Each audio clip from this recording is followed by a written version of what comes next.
Bem-vindos de regresso a mais um Conversas à Quinta e, como estão a ver, este é um clássico. Hoje vamos falar de livros, novamente, e de sugestões de livros para esta época, onde muitas vezes nós voltamos às livrarias para comprar livros para oferecer, livros que muitas vezes aproveitamos para nos oferecer a nós próprios, nesta época natalícia.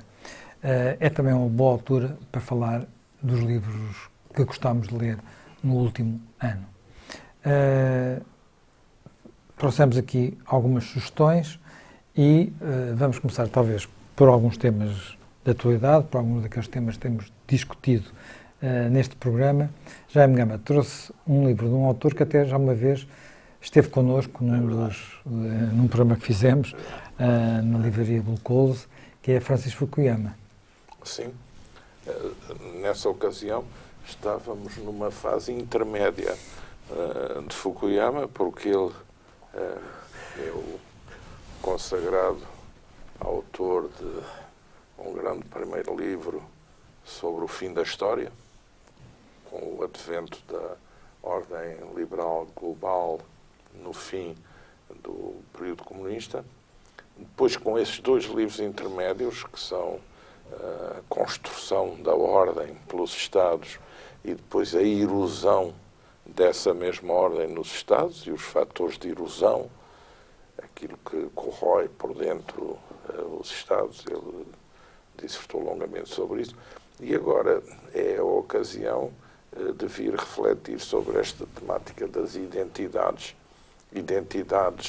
grandes identidades e também pequenas identidades, ou seja, aqueles elementos agregadores que têm vindo a estar por detrás dos nacionalismos, dos populismos e também da fragmentação, no caso dos Estados Unidos, da fragmentação do eleitorado democrático com as identidades étnicas, linguísticas, socioculturais e outras. Portanto, micro-identidades e macro-identidades. É um livro interessante. Fukuyama é um pensador interessante, porventura bastante diferente de Samuel Huntington, mas um pensador que tem acompanhado com vivacidade o que se passa no seu próprio país e no mundo e que responde com rapidez àquilo que é a nova perspectiva da situação mundial. Portanto, este livro é um livro,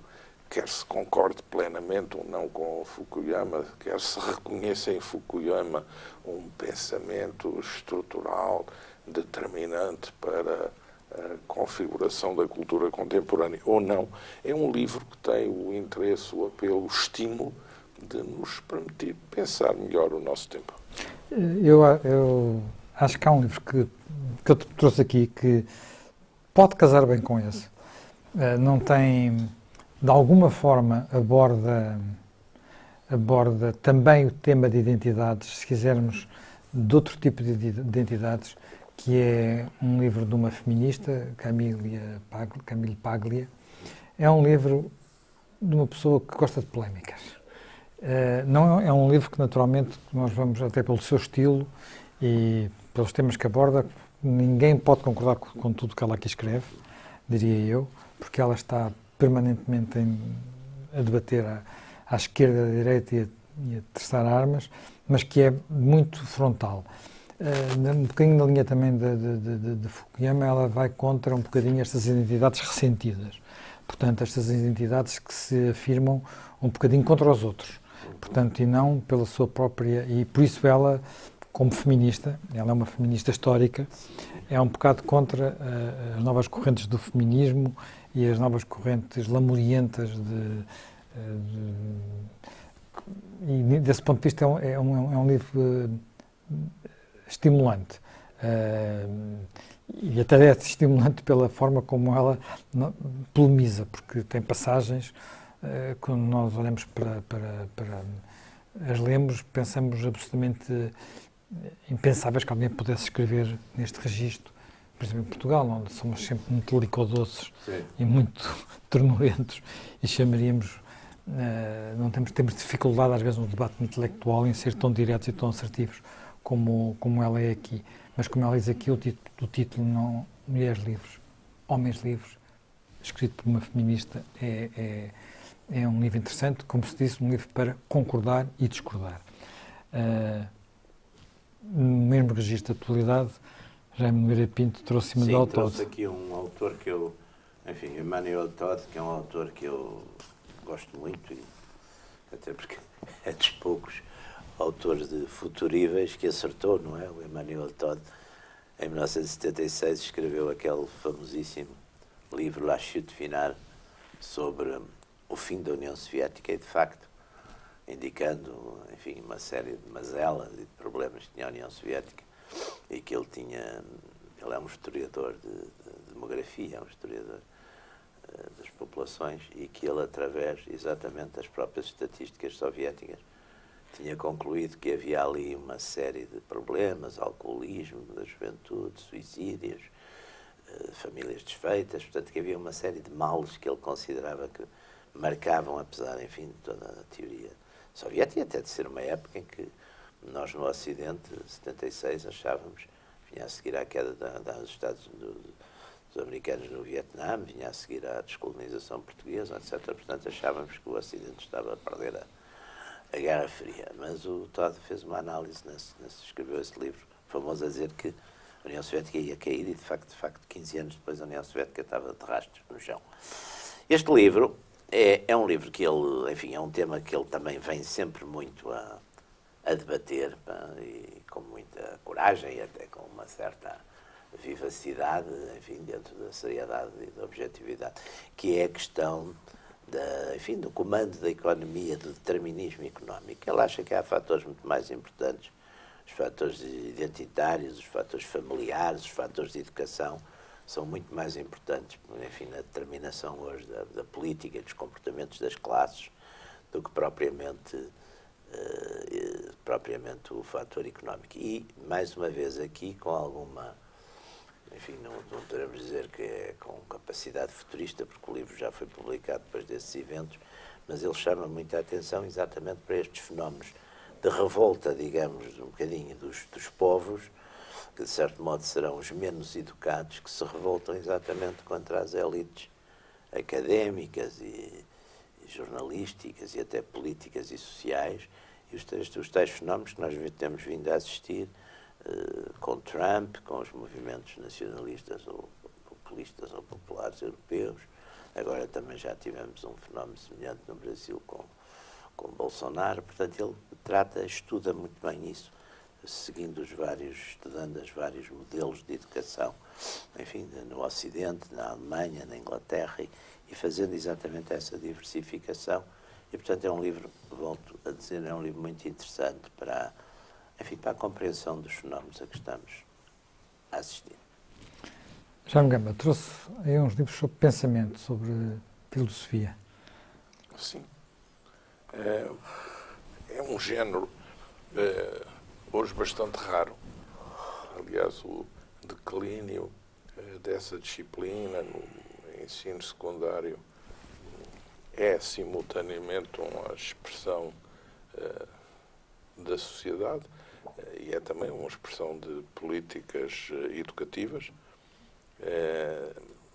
mas é algo que subsiste com alguma qualidade em poucos dos que ainda hoje em Portugal se dedicam a esta área com profissionalismo, com conhecimento universitário, como é o caso destes estudos sobre Heidegger de Mafalda de Faria Blanca. Esta escola ontológica tem uma raiz na Faculdade de Letras da Universidade de Lisboa, com o professor Osvaldo Marca da Complutense de Madrid, que fez longas estadias docentes aqui em Portugal, que era um professor muito qualificado nesta área. Trata-se de filosofia profunda, ontologia, metafísica, em diálogo preferencial com Martin Heidegger e com o seu pensamento. Acho que no fluxo que é hoje o pulsar editorial, como podemos dizer, estas interrupções da produção filosófica e de reflexão filosófica são necessárias e são importantes porque quebram um pouco a rotina ou quebram a lógica do best-seller, a lógica da envolvente, sedutora, do que é uma mistura multimédia entre autores, televisão, blogs, toda essa circulação informal e, portanto, permite recentrar um pouco o pensamento e fazê-lo a um nível mais profundo.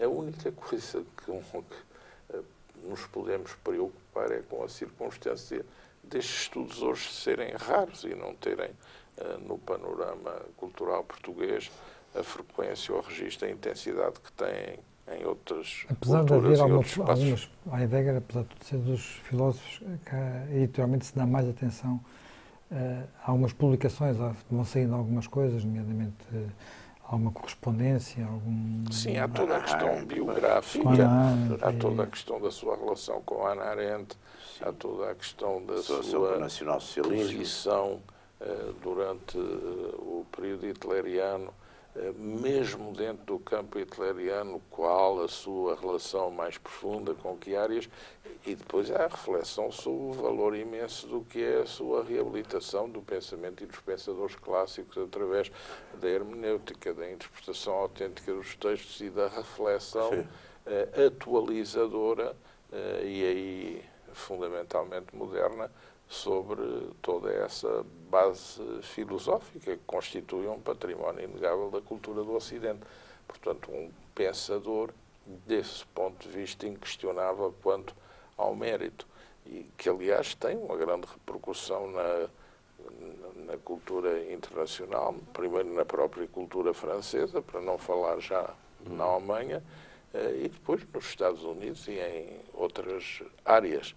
É, digamos, um pensador que persiste, é um pensador que ensina a pensar e a ler os textos fundamentais do campo filosófico, desde os pré-socráticos, os clássicos, passando pelas suas grandes reflexões em torno de Kant, por exemplo, e de Nietzsche em particular. Exatamente. Os cursos que organizou sobre Nietzsche são fundamentais para a compreensão desse pensador. Mas também também trouxe Scruton. Bom, este aqui é mais um pensador de filosofia política.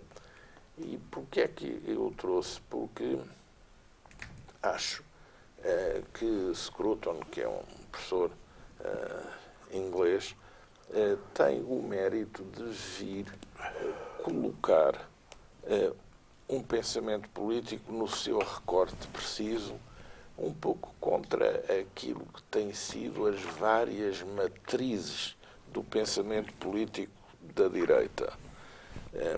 Matriz mais nacionalista, matriz mais populista, matriz mais liberal, matriz anarco-liberal. E, portanto, Scruton procura recentrar um pouco o pensamento nesta problemática. O que é verdadeiramente ser conservador? Exatamente. Ele define-se como conservador, o que não quer dizer que necessariamente corresponda ao que é atualmente o Partido Conservador do Reino Unido. Mas toda esta literatura do que é o conservador na Inglaterra é algo que ele procura atualizar. Como nós atravessamos hoje um período de relativa carência. Há um paradoxo na literatura política. Não, há um paradoxo no facto de o conservadorismo ter como uma das grandes referências Edmund Burke, que na sua vida política nunca foi do Partido Conservador, era do Partido Liberal, do Partido Whig. Atenção, só se for às livrarias, hoje em dia em Portugal, encontra uma certa carência de estudos políticos. Sim. Porque, digamos, a era dos constitucionalistas passou. A própria era da ciência política também já está à procura de uma agenda pragmática, estudos de mercado na área política e da governação do que propriamente reflexão teórica fundamental. Tem também a circunstância de, por exemplo, à direita em Portugal, praticamente se ter esgotado a produção de um núcleo de autores que teorizou o advento, a defesa e depois o luto do período de governação de Passos Coelho, que hoje está sem criar nem produzir. Tem depois, à esquerda, uma grande carência na área do PS, do próprio PCP, e o próprio Bloco, que, num certo período, se caracterizou por ter alguns pontas de lança no escrito, na escrita política, com esta sua colagem à experiência governativa, refugiou-se quase, assim como há o coro dos pequenos cantores de Viana, há o coro dos pequenos ministros de Lisboa. E isso esvaziou-os também na produção de textos mais teóricos, porque praticamente ocupam um teatro cênico pequeno, com vivacidade, mas em que a discussão da problemática política fundamental passou para o taticismo, para as mensagens eleitorais, portanto, para um coro pequeno, em que a simulação de cargos governativos sobreleva a produção de ideias políticas de ruptura. Portanto, se olhar nas livrarias portuguesas, praticamente não encontra autores destes campos, encontra sueltos individuais, que são, aliás, muito poucos, e depois também no próprio campo da produção liberal clássica tem reedições, mas tem edições de autores novos, como este Roger Scruton, que procura reabilitar o conservadorismo como corrente política à direita, mas sem contraparte desafiador à esquerda. Sim. Talvez o Zizek seja das poucas figuras à esquerda que aparecem nos últimos anos. Bem, aproveitando um pouco a boleia na reflexão política, eu trouxe aqui um livro sobre o qual tem-se falado bastante nos últimos tempos, a propósito deste tema do populismo e do tema do que se passa em vários países da Europa e nos Estados Unidos, como morrem as democracias. Tem sido dado muitas vezes como referência para o que se pode estar a passar nos próprios Estados Unidos. Eu julgo que depois das últimas eleições intercalares, talvez um bocado a tese tenha sido de que a democracia americana estaria a acabar, tenha sido um bocadinho questionada. Mas o livro é interessante. O livro tem dois pontos. Um ponto, talvez um pouco uma recordação. Os dois autores são dois académicos que são especialistas em estudos democráticos e, portanto, conhecem bem a história das democracias europeias e, portanto, conhecem a história de como é que, sobretudo nos anos 20 e 30, várias democracias europeias se sobraram a regimes autoritários, como é que isso por vezes aconteceu por via democrática, isto é, por via eleitoral, particularmente na Alemanha, por exemplo, é o caso mais conhecido, mas há outras situações e, portanto, falam das situações em que partidos com discursos iliberais têm chegado de alguma forma ao poder. Mas o livro depois é muito centrado na história dos Estados Unidos e no mecanismo americano, e até que ponto é que o mecanismo constitucional americano de checks and balances, de equilíbrios entre os vários poderes, poderá estar em causa. O que é que no livro é particularmente interessante? O que o livro é particularmente interessante é que ele nos conta um pouco a história de como é que nos Estados Unidos, em vários momentos, foram aparecendo políticos populistas, no século XIX, princípio do século XX, em vários momentos, e como é que eles nunca conseguiram ter sucesso e, eventualmente, porque é que agora um teve. O que é que explica que isso possa ter acontecido? E aqui há uma tentativa de explicação que me pareceu muito interessante e que tem a ver com uma mudança magmática, por assim dizer, do panorama eleitoral e que vem desde a Guerra Civil. Portanto, na Guerra Civil nós tivemos uma situação, pronto, isto leva algum tempo a explicar, não vou entrar agora em detalhes, mas tem sobretudo a ver com uma mudança de natureza do Partido Democrático e do Partido Republicano, em que, a partir, sobretudo, dos direitos, digamos, da reforma dos direitos civis, em que a direita, digamos, a parte conservadora do Partido Democrata desapareceu, Sim. e a parte liberal do Partido Republicano foi desaparecendo, e os dois partidos se começaram a separar, e isso criou aquilo que hoje é muito comum nos Estados Unidos, que é uma grande dificuldade de diálogo entre os dois lados políticos, quase sem centro. Essa é talvez a parte mais interessante. Depois, a seguir, há partes que eu acho mais discutíveis, quer saber o momento em que isso se tornou mais evidente. A tese daqui é que foi com Newt Gingrich, há quem diga que foi mais cedo, que foi com alguns momentos com Edward Kennedy, com algumas posições no Senado, já nas eleições em algumas eleições para o Supremo Tribunal, em algumas nomeações para o Supremo Tribunal, lutas no Senado, mas enfim, são discussões americanas, não vale a pena agora entrar em detalhe, mas o livro em geral é muito informado. Depois há questões que a gente pode discutir. É um livro que desse ponto de vista, penso que é um livro de referência. Complementarmente, e seguramente bastante mais lido, temos o livro de Bob Woodward, Contra Medo, talvez um dos livros mais vendidos nos Estados Unidos este ano. Em Portugal parece que também está a ser um grande êxito de vendas.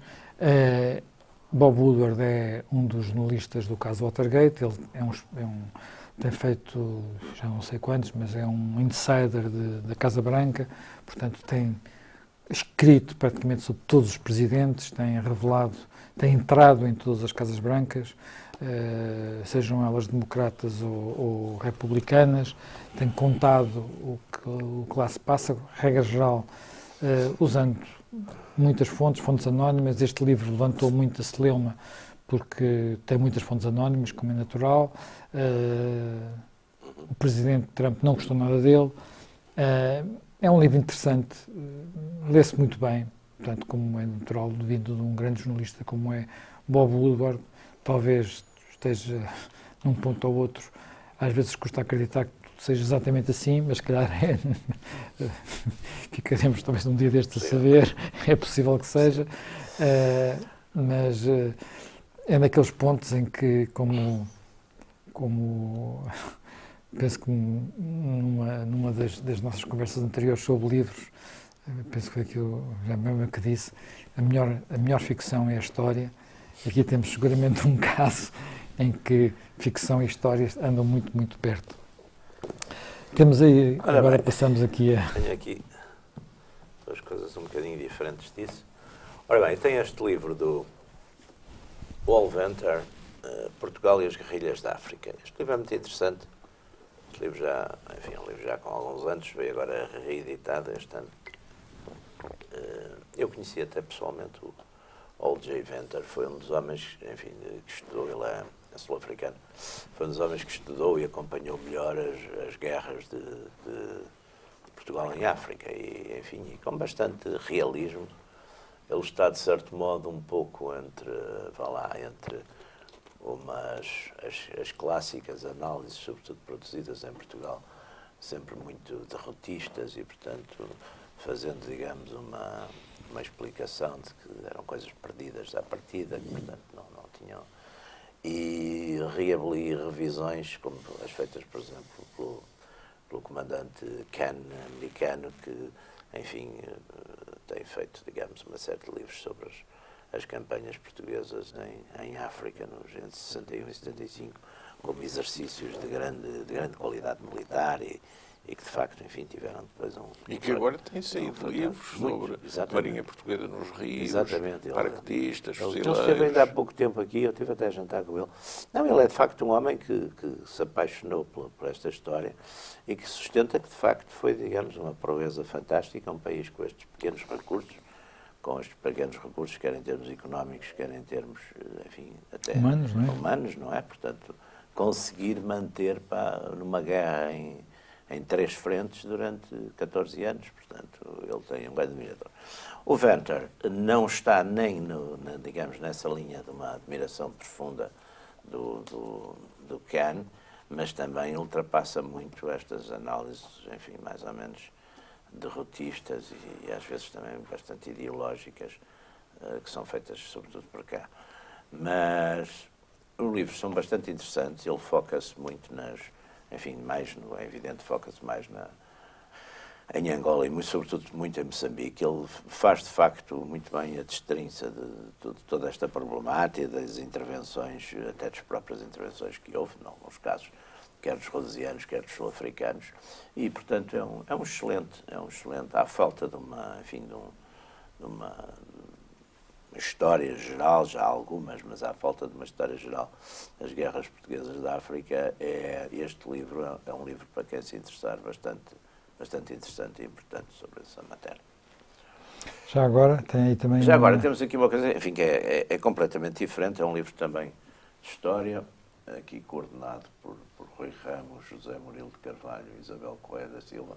Isto é um conjunto de estudos históricos sobre a monarquia dos Braganças em Portugal e no Brasil. Tem esse mérito, é um período que, enfim, está relativamente estudado, quer em Portugal e quer no Brasil, mas aqui tem o mérito de procurar fazer, assim, determinadas aproximações e determinados, enfim, estudos paralelos institucionais e sobre o significado, quer muito até o próprio significado simbólico. É preciso ver que a monarquia constitucional no Brasil é um fenómeno muito interessante, porque o Brasil mantém-se unido, uma das razões porque o Brasil se mantém unido, enfim, segundo muitos historiadores, e penso que faz sentido, é exatamente ter adotado ao contrário de todas as Américas independentes, não é? Desde os Estados Unidos até às antigas possessões espanholas, todas elas adotaram a fórmula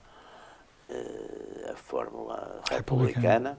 Muitas copiaram, inclusive, a Constituição americana, mas se a gente for estudar depois na prática essas histórias, vemos que há, de facto, um constitucionalismo muito duvidoso, porque numa parte muito substancial desses Estados o que emerge são poderes caudilhistas, são modelos, enfim, de cesarismo militar, são grandes poderes também. Não houve George Washington na América do Sul. Exatamente, porque mesmo os iniciais fundadores, quando desapareceram, deram lugar a gente muito diferente, não é? E, portanto, este livro tem o mérito de mostrar, digamos, uma certa singularidade institucional, acompanha também aqui as questões portuguesas. Nós temos uma visão do nosso século XIX, enfim, o livro que nós temos sempre na cabeça é o Portugal Contemporâneo do Oliveira Martins, mas isto que é uma extraordinária narrativa e que se lê, de facto, apaixonadamente. Isto aqui é um conjunto de estudos, portanto, são estudos mais focados, mais monográficos, digamos assim, mas tem, de facto, aqui aspectos interessantes. E sobre o Brasil, por exemplo, tem também aspectos que eu acho que hoje em dia, enfim, interessam-me bastante por nos últimos tempos tem-me interessado bastante pelo Brasil. Aliás, creio que com muita gente, até porque nós normalmente interessamos por estes fenómenos. Quando aparecem fenómenos no nosso tempo, a gente começa a ir ver, a escavar as raízes. E, por exemplo, aqui também tem estudos muito interessantes sobre o exército brasileiro. E é curioso porque nós também aqui já temos falado várias vezes, a propósito agora da eleição do novo presidente, Bolsonaro, temos falado um bocado do papel dos militares na história. De facto, o papel dos militares na história do Brasil vê-se aqui também por uns estudos que há sobre o século XIX. É um papel fundamental porque, sobretudo depois da Guerra do Paraguai, não é? Porque é quando os militares têm um grande protagonismo. E eu acho que, como sempre, antes de se desencadearem períodos de intervenção militar, normalmente há uma guerra que ocorreu muito mal, ocorreu muito bem, mas em qualquer dos casos os militares acham-se sempre pouco compensados, pouco reconhecidos pela sociedade civil dos seus esforços. E é interessante que é a seguir exatamente à Guerra do Paraguai, que é uma vitória do Brasil, que começamos a ter esse intervencionismo militar, que é muito influenciado, depois também, os militares são muito influenciados na época pelo positivismo, não é? os quadros militares para o positivismo de Augusto Comte, portanto, numa espécie de ditadura esclarecida, em que é muito o modelo que depois na chamada República Velha vai perdurar, quer dizer, com uma grande... O exército ficando, depois da abolição da monarquia, do desaparecimento do poder moderador do imperador, o exército ficar como, digamos, o tutelar desse poder moderador. E há aqui um estudo muito interessante sobre esse ponto e essa intervenção dos militares, mais ativa, menos ativa, na história brasileira, umas vezes como políticos civis, outras vezes em ditadura militar, outras vezes como, digamos, uma espécie de backup das mudanças políticas ou de paragem de outras. Eu acho que este livro, nesse aspecto, estuda com muito interesse, para além dos estudos sobre Portugal, que também são bastante interessantes. É um livro que tem bastante atualidade. Bem, antes de irmos para uma área menos política, digamos assim, eu gostava de referir aqui uma biografia sobre uma figura muito pouco conhecida, Júlio de Melo Fogaça. Quem foi Júlio de Melo Fogaça? Júlio de Melo Fogaça foi o grande rival de Álvaro Cunhal no PCP. Portanto, é alguém que durante muitos anos era no PCP a única figura que podia fazer sombra a Álvaro Cunhal. Portanto, na história do PCP, ele foi ligeiramente mais velho que Álvaro Cunhal. Tal como Álvaro Cunhal tem origens burguesas, no caso dele até uma classe social mais elevada, portanto ele vem de uma família da aristocracia rural, digamos assim, grandes proprietários aqui da zona da Extremadura, portanto com uma propriedade grande no Cadaval, e vem para Lisboa, acaba por aderir ao Partido Comunista, aproxima-se muito do primeiro secretário-geral e depois é preso, vai para o Tarrafal. E quando se dá a primeira reorganização, é de facto ele que promove essa reorganização. É ele que, no fundo, vai buscar Álvaro Cunhal, que está ligado aos que são corridos, mas depois volta a ser preso e, portanto, fica cá Álvaro Cunhal. Este livro recupera um pouco essa história.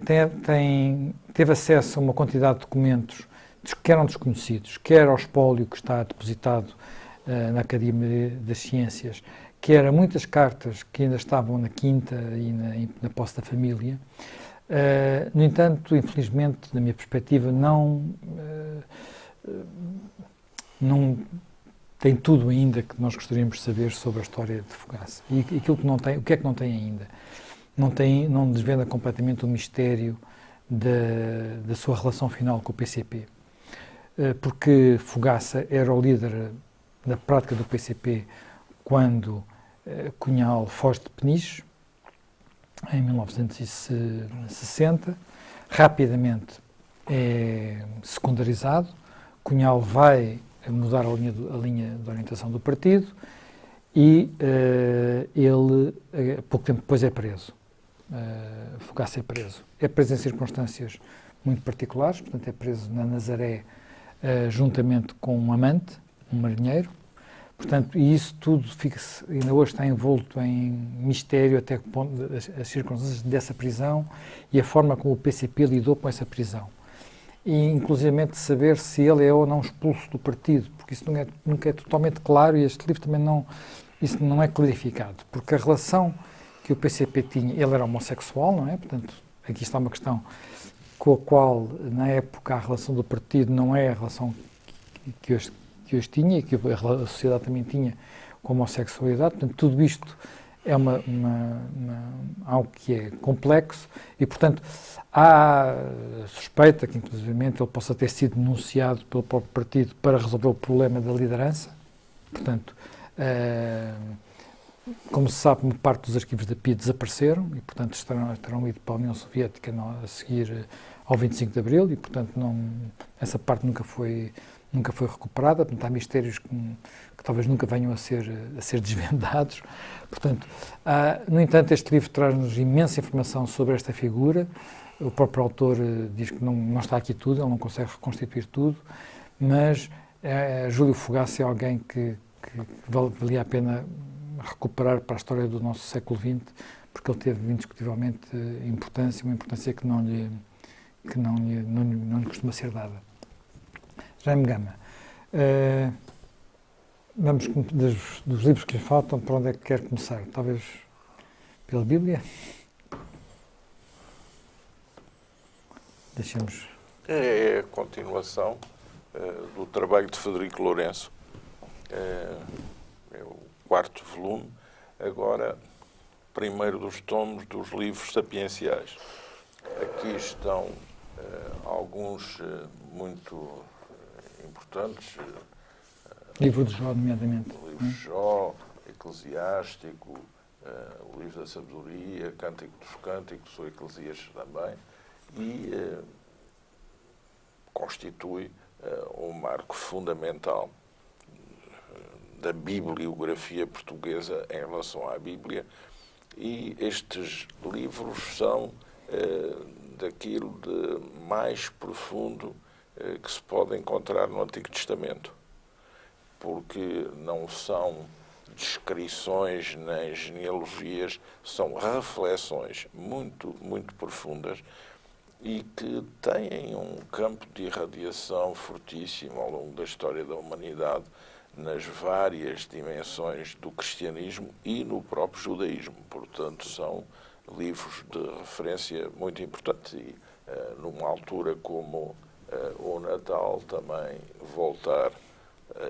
estes textos é importante, sobretudo porque estes textos não fazem parte daquilo que no Antigo Testamento pode ser considerado mais diferenciável quando interpretado a partir do Novo Testamento. E, portanto, estes livros são livros que têm validade universal na história das religiões, no cristianismo, no judaísmo e também na história da cultura universal. E estão muito bem traduzidos por quem sabe o que está a fazer.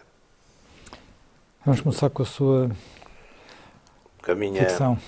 Com a minha ficção. Ora, eu trouxe aqui este livro que é o último, penso eu, aparecido cá do Ruben Fonseca. O Ruben Fonseca, para mim, é o maior escritor de língua portuguesa vivo. Quer dizer, o Ruben Fonseca faz parte daquele grupo de grandes escritores brasileiros. O outro que faleceu há pouco era o homem do Viva o Povo brasileiro, também outro grande historiador. E o Ruben Fonseca é, de facto, ele hoje deve estar com perto de 90 anos, mas é, de facto, um escritor fabuloso, porque é um escritor do Brasil urbano, do Brasil violento, do Brasil das grandes cidades, do Brasil também de toda aquela sociedade brasileira muito mitificada pelas telenovelas. E aqui eu quase diria que era, digamos, o outro lado dessa sociedade, porque é o lado mais ligado ao crime, a organizações mafiosas, ou uma ligação também muitas vezes que ele faz entre exatamente grandes personagens e todo esse mundo, de certo modo, subterrâneo. É um mundo muito real, muito realista, com que tem, de facto, mas tudo muito, muito bem escrito, fabulosamente bem escrito. Ele tem, por exemplo, um conto de Natal, que é um conto dele famoso, que é extraordinário. Depois até criando alguns personagens, como o Mandrake, ele também já teve algumas dos livros dele e dos contos dele serializados em televisão. É, de facto, um grande escritor, e este livro li numa viagem de avião de Lisboa para Milão, e é um turn pages. A gente leu com grande, quem gostar de facto de boa literatura, é uma coisa excelente. Continua com a Severa, e depois deixamos o outro. Está aqui um outro livro, que é uma espécie de romance histórico, de biografia histórica, da Maria João Lobo de Carvalho. Eu já, aliás, fiz até aqui também para o Observador, fiz há tempos uma recensão do livro. É um livro interessante, é um livro que apanha, quer dizer, a Maria João Lobo tem feito um bocado este tipo de trabalhos, de livros inspirados em figuras históricas. Já fez sobre a Padeira de Alves Barrota, já fez sobre a Marquesa da Lorna. Portanto, são livros que, de certo modo, romanceiam um bocado as vidas desses personagens. Ela aqui faz também o seu trabalho de casa em termos da história do enquadramento do século XIX. A figura da Severa, pronto, é a figura da fadista que era também, enfim, tinha também uma espécie de mulher da rua, também mulher da rua, e portanto, em todo o sentido do termo. E portanto é a história dos famosos amores da Severa com o Conde Vimioso, e que deram origem a enfim, por uma questão de conveniência até social e da sociedade portuguesa, como a família Vimioso ficou um bocado incomodada de ter o seu antepassado, ainda relativamente próximo. Quando o Júlio Dantas escreveu a Severa, a família Vimioso, através do Índice Ribeiro, que na altura era, penso que, chefe do governo, pediu ao Júlio Dantas que mudasse, que tirasse o Vimioso e substituísse por outro aristocrata. E como a casa de Maria Alva, nessa altura, não tinha propriamente descendência direta, o Júlio Dantas, em vez do Vimioso, os marqueses de Maria Alva já se tinham extinguido a princípios do século XVIII, o marquês, em vez disso, foi inventar um conde de Maria Alva, que é o protagonista, enfim, da Severa de Júlio Dantas, e depois do filme, que foi, aliás, o primeiro filme português, é um filme de 1930, se não estou em erro, primeiro filme português, e portanto deu assim uma volta à história, mas é um livro, portanto, que se lê com agrado e que faz enfim, uma ressurreição um bocado dos bairros de Lisboa, de Alfama, dos bairros castiços de Lisboa. Bem, eu trouxe um livro que também podemos considerar, não é exatamente uma novela histórica, porque não se baseia em figuras históricas, mas é um livro que nos permite compreender a história. E devo dizer que, para quem quiser perceber o que se passou no País Basco nos últimos 30 anos, para tentar perceber como é que no País Basco houve a ETA, como é que aquele conflito medrou, como é que aquela sociedade o viveu, este livro, Pátria, de Fernando Aramburu, é verdadeiramente excepcional, porque através da história de 3 ou 4 famílias permite perceber como é que aquela ideologia se foi infiltrando, dividindo as pessoas, como é que ela conquistava os jovens, como uma autora que conquistou uma boa parte da juventude, qual era o mecanismo que levava esses jovens à radicalização, o que é que os levava a pouco e pouco a não serem capazes de sair desse mecanismo de radicalização, como é que passavam de coisas simples, de manifestações de rua, para manifestações violentas para ações, quando digo violentas é apenas de atirar umas pedras à polícia, para a seguir entrarem mandarem uns petardos, para acabarem na ETA, para acabarem a matar o vizinho, para acabarem a matar o pai do melhor amigo. Portanto, isto é para a seguir, as famílias deixam-se falar, para todo o drama das prisões. Este romance é um fresco do que foi o País Basco. Sobretudo o País Basco, isto é uma realidade da zona de São Sebastião, das aldeias em torno de São Sebastião, portanto, e que ajuda, às vezes a história é um romance, mas muitas vezes os romances ajudam-nos a perceber a história. Este é claramente, Pátria, um daqueles romances que nos ajuda a perceber a história. Ele vem aqui com uma epígrafe de Mário Vargas Llosa. Há muito tempo não li um livro tão convincente e tocante, tão inteligentemente concebido.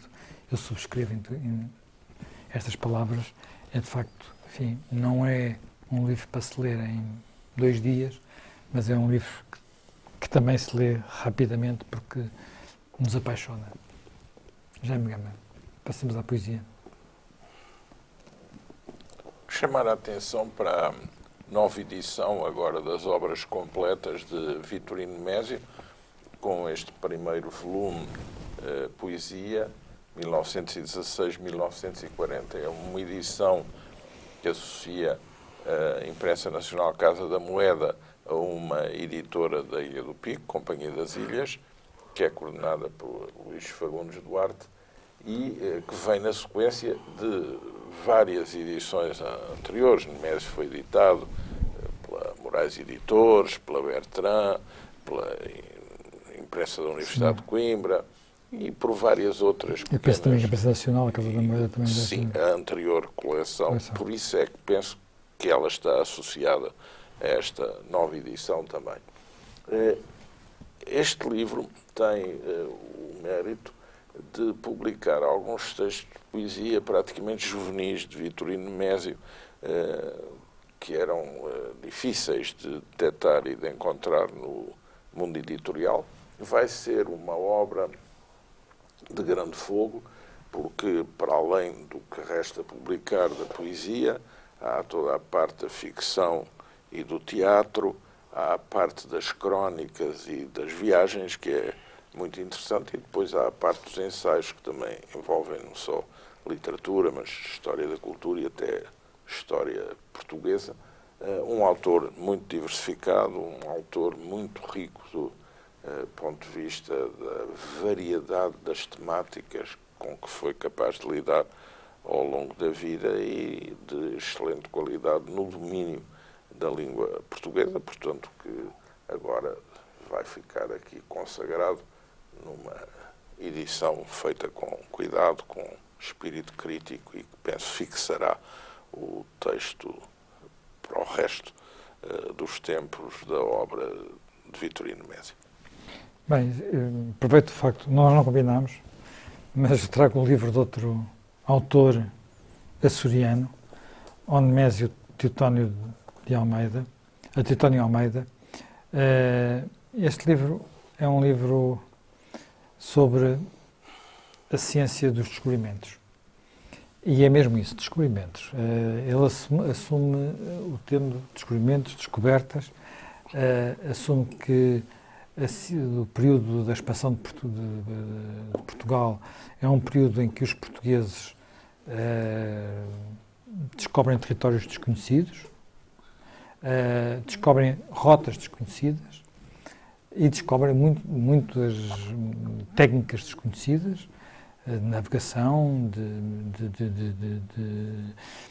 descobrem espécies e plantas e animais desconhecidos e faz esta obra, não só procura, Onemésio Teotónio Almeida vive nos Estados Unidos, tem muito contacto com a cultura anglo-saxónica e tem a noção de que o contributo português para a história da ciência e para o conhecimento neste período é pouco conhecido do mundo anglo-saxónico, porque a obra dos nossos autores, de Pedro Nunes, Garcia da Horta, está pouco traduzida e do que não vai estar traduzido para inglês não existe para os estudiosos de anglo-saxónicos. E, portanto, de alguma forma ele também procura recuperar isso para esse mundo. É um livro de vários ensaios, portanto não é uma obra, portanto vai tocando em vários temas, Dom João de Castro, Camões, mas também a própria ciência. Portanto, é um livro que também vem bem a propósito destes debates que nós vamos tendo sobre se devemos falar ou não de descobertas. Claramente que ele acha que sim, ou melhor, resulta do livro que sim. E de uma entrevista que ele deu também recentemente, ele fala claramente em descobertas, diz que não há dúvida que houve descobertas feitas pelos pelos portugueses. E, portanto, é um livro de história da ciência, mas também um livro de história de Portugal e um livro que nos reconcilia também com o nosso papel na história. Se não se importa que eu acrescento uma pequena coisa sobre a origem desse livro, que é uma coisa que dignifica também bastante o nosso país. As universidades americanas hoje estão seduzidíssimas pelos estudos interdisciplinares e também pelos estudos multiculturais. E começaram a ser assediadas por estudantes do Oriente, chineses, indonésios, japoneses, indianos, para organizar cursos sobre cultura do Ocidente. O que é o Ocidente? Como nós ocidentais procuramos na Índia, na China e no Japão conhecer as respectivas culturas. E eu penso que o autor terá visto que a resposta da sua própria universidade contemplava muito a organização de currículos feitos com os padrões clássicos, quais são os livros-chave da literatura ocidental, quais os países-chave do Ocidente, para os orientais conhecerem. E ele encontrou aí uma boa janela de oportunidade para meter aquilo que é a relação de Portugal com o Oriente. E para o valorizar na contemporaneidade. Portanto, esse livro é uma resposta a uma apetência dos jovens do Oriente em conhecer o Ocidente, em que o autor vai buscar uma especificidade portuguesa que já vinha um pouco traçada de autores que há anos refletiram sobre a originalidade do Renascimento português.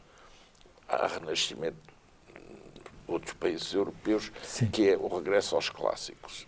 E, segundo os que defendem uma originalidade do Renascimento português, é o sublinhar daquilo que na literatura portuguesa da época são as descobertas pelas viagens, pelo conhecimento das plantas, das identidades culturais dos outros povos, que fazem com que essa pragmática da experiência portuguesa abra muito campo ao pensamento europeu que estava centrado na antiguidade antes de se ter centrado na atualidade moderna, verdadeiramente moderna à época. Sim.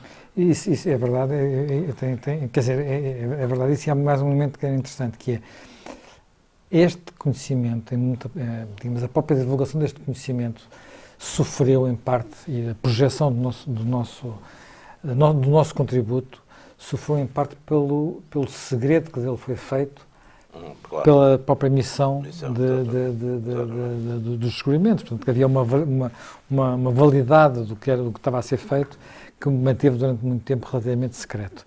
A sua última sugestão? A minha última sugestão é este livro, que ali no verão, este livro foi aqui traduzido e editado em Portugal. É um livro sobre um livro e sobre um escritor que eu gosto muito e considero um dos grandes escritores do século XX, que é o Mikhail Bulgakov, que tem aquele romance, ele tem muita coisa escrita, tem a Guarda Branca, tem uma série de romances, mas tem, sobretudo, um famoso Margarida e o Mestre, que é uma história passada em Moscovo, nos princípios dos anos 20, portanto, naquela fase que, enfim, já existe o poder comunista, o poder bolchevique, mas ainda há uma certa, enfim, ainda não se entrou na fase dura e persecutória e policial de Stalin, portanto ainda há ali uns requebros de uma certa liberdade e de uma certa autonomia do privado e das pessoas. E esse romance fabuloso do Mikhail Bulgakov, que é um romance que acabou por ser póstumo, porque ele não conseguiu nunca publicar em vida. Aliás, o Bulgakov tem uma existência interessantíssima, né? Que aliás vem aqui várias vezes referida, enfim, em termos de ficcionais, porque o Stalin gostava muito das coisas que ele escrevia. Quer dizer, o Stalin gostava das coisas dele, embora ele fosse um anticomunista. Aliás, tinha estado na Guerra Civil do lado dos brancos, da Guarda Branca, mas o Stalin gostava muito dele e gostava muito de uma peça que ele tinha, que era exatamente A Guarda Branca, que era uma peça que o Stalin foi ver 15 vezes. Stalin, quando gostava de uma coisa, ia ver muitas vezes. E, portanto, protegeu-o sempre. Nunca o deixou que ele fosse preso, ou às vezes outra vez foi interrogado e foi perseguido, mas Stalin teve sempre ali um bocadinho a mão sobre ele. E isto é um romance que pega exatamente nos personagens dele, na tal Margarida, porque o romance do Bulgakov simultaneamente faz uma vinda do demónio propriamente dito, mas é um demónio muito peculiar e até de certo modo divertido, e que vem a Moscou exatamente nesse tempo. E os comunistas, como são, enfim, materialistas ateus, não acreditam no demónio, e o demónio, enfim, para fazer prova da sua existência, faz imensas perturbações na vida do comunista.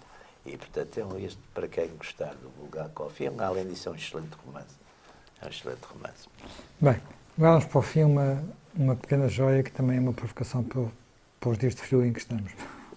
Sim, mas nada melhor do que o inverno, com muito frio e muito sol, para ir a uma praia.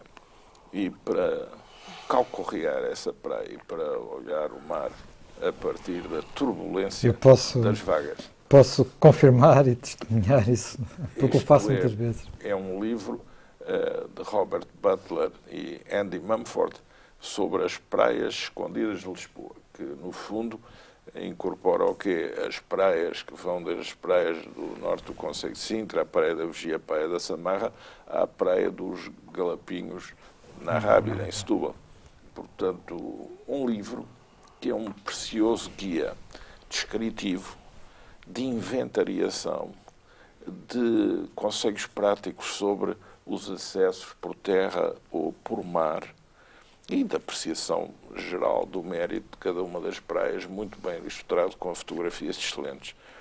E é um livro que, para muita gente, terá o mérito de ser o primeiro livro geral sobre esta temática, porque as pessoas que têm afinidades com cada um dos locais conhecem 2 ou 3 praias da zona, mas conhecer a globalidade fica, a partir de agora, a ser possível com esta obra prática e de deleite, que são as praias escondidas de Lisboa, muito bonitas. Não digo altamente usufruíveis em termos de temperatura média da água do mar, mas muito ricas para fruir a natureza, a costa portuguesa, a relação entre a costa física, a costa escarpada, até com o risco dos desabamentos, e a realidade viva que é o mar batido desta zona da Grande Lisboa, que é também um dos traços de individuação do nosso país. Um desafio para fugir às praias que são sempre as mesmas, para onde vai toda a gente, e onde de vez em quando nós podemos descobrir praias diferentes, enfim, como... Sim, é uma alternativa. É uma alternativa, porque algumas dessas praias muitas vezes estão praticamente sem ninguém, até porque o acesso não é fácil, mas daquelas que conheço, já estive a folhear e não as conheço todas, algumas são de facto maravilhosas e pode-se dizer que mesmo no verão é possível estar praticamente sozinho nelas. Mas no inverno aprende-se muito com o acesso, a escalada e a contemplação do mar nestes anfiteatros sobrenaturais da costa portuguesa.